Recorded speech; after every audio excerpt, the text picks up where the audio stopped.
আসসালামু আলাইকুম। মনে হচ্ছে দাবার চাল পাল্টে যাচ্ছে। আওয়ামী লীগের রহস্যময় বার্তা, ঘুরে দাঁড়াচ্ছেন শেখ হাসিনা। আজকে এই আওয়ামী লীগের রহস্যের বার্তার মধ্যে অনেক কিছু বোঝাচ্ছে, কারণ ইদানিং আপনারা দেখতেছেন আওয়ামী লীগ টিএসসি তে ঝটিকা মিছিল করতেছে। অন্যদিকে শাহবাগে জুলাই স্মৃতিস্তম্ভে জুতার মালা পরাচ্ছে। অন্যদিকে বিএনপি জুলাই সনদ বাস্তবায়ন করবে না, বাতিল করে দিচ্ছে, গণভোটের রায় বাতিল করে দিচ্ছে অলরেডি। তো বলতে বলতে গেলে যোগ বিয়োগ মাইনাস সবকিছু মিলে যাচ্ছে আওয়ামী লীগের পরিকল্পনা। আর বিএনপিও ঠিক যেন আওয়ামী লীগের পরিকল্পনা অনুযায়ী সামনের দিকে এগিয়ে যাচ্ছে। আজকে জামাত ইসলাম রাজশাহীতে সমাবেশ করেছে, গণভোটের রায় বাস্তবায়ন থেকে শুরু করে যে অধ্যাদেশগুলো বাতিল করা হয়েছে, সাংবিধানিক সংস্কার, এইসব ইস্যু নিয়ে আজকে জামাত ইসলাম রাজশাহীতে আপনার বিশাল বিভাগীয় সমাবেশ করেছে। কিন্তু কি লাভ হচ্ছে? সরকার তো সরকারের গতিতে আগাচ্ছে, আওয়ামী লীগের গতিতে আগাচ্ছে। আজকে আওয়ামী লীগ বার্তা দিচ্ছে প্রত্যাবর্তন 2.0 লোডিং।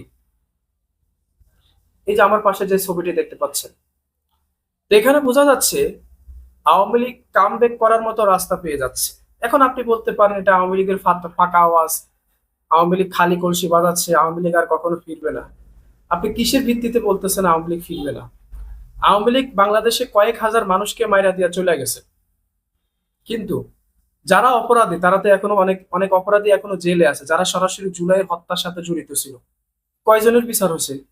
কয়জনকে জুলাই হত্যাকাণ্ডের বিচার নিয়ে ফাঁসিতে ঝুলাইছে? একজনেরও না। তো আওয়ামী লীগ ফিরতে অসুবিধা কি?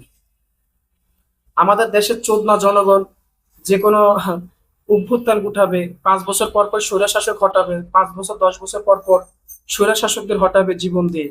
এভাবে আরেকটা স্বৈরশাসক এসে ক্ষমতায় বসবে, একটা স্বৈরশাসক আরেকটা স্বৈরশাসককে আপনার নিরাপত্তা দিবে, বলবে যে সমস্যা নেই, আমিও স্বৈরশাসক তুই স্বৈরশাসক, তুই 10 বছর ক্ষমতায় থাকবি, আমাদেরকে নিরাপত্তা দিবি, আবার আমরা যখন ক্ষমতা আসবো, আমরা 10 বছর ক্ষমতা থাকবো, তোরা আমরা আমরা তোদেরকে নিরাপত্তা দেবো। খেলা তো মনে হয় যে এভাবে চলতেছে। আজ পর্যন্ত একটা সিঙ্গেল আওয়ামী লীগের নেতা কর্মী থেকে শুরু করে শীর্ষ পর্যায়ে কোনো নেতার বিচার হয়নি। কয়েকজনকে জেলে আটকে রাখছি রাজকীয় ভাবে। সারা বছর দেখলাম আলেম ওলামাদেরকে জেল হাজত থেকে আদালতে উঠাইছে, পায়ে ডান্ডা বিড়ি পড়াইছে, হাতে হ্যান্ডকাপ পড়াইছে।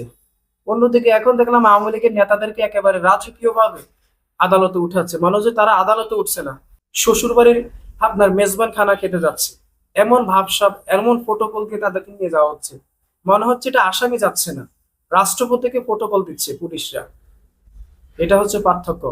আরে বিএনপি গত 15 বছর আওয়ামী লীগের জোতার বাড়ি খাইতে খাইতে তো ঘুম হয়নি রাত্রে। কেউ ধান খেতে গিয়ে লুকাইছে, কেউ লন্ডনে গিয়ে লুকাইছে, কেউ ভারতে গিয়ে লুকাইছে। সেই বিএনপি ক্ষমতা আসার পর এখন আওয়ামী লীগকে বাপ ডাকতেছে।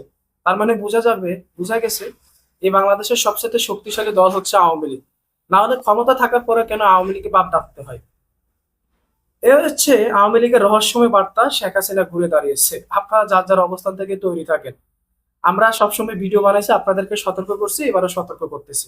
আওয়ামী লীগের আমলে বিএনপি কে সতর্ক করছি, এখন বিএনপির আমলে আপনার বিএনপি, দুঃখিত, আওয়ামী লীগের আমলে আমরা আপনাদের বিএনপি কে সতর্ক জানাচ্ছি, এখন বিএনপির আমলে আমরা আওয়ামী লীগকে সতর্ক জানাচ্ছি। এভাবে আমরা সবসময় সতর্ক জানিয়ে যাব। আর আপনারা যার যার অবস্থান থেকে প্রস্তুতি নিন।